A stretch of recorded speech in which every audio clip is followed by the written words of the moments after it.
Okay, this video is on the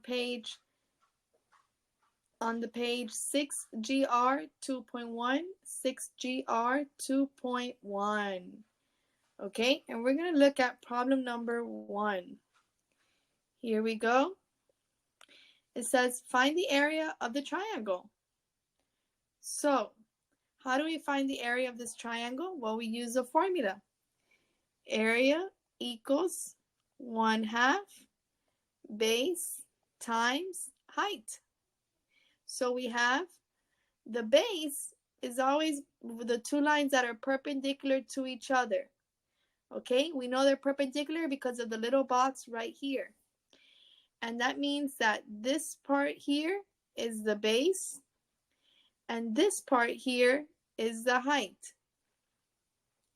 So we have 1/2 times 3 times 6, which is 3 times 6 is 18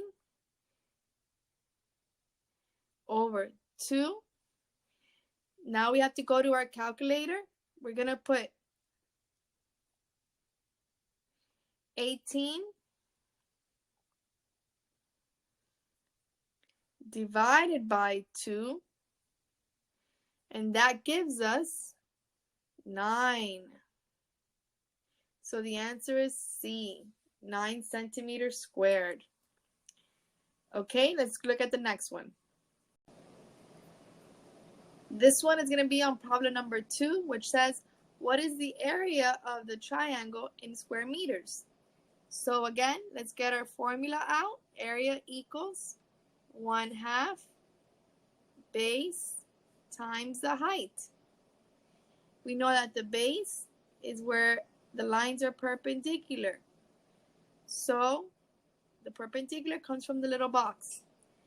We have 1/2 6 times 8.5, which is 6 times 8.5 is 51 divided by 2. Let's see what that gives us in the calculator. 51 divided by 2 is 25.5. So our answer is 25.5. Put that in your grid.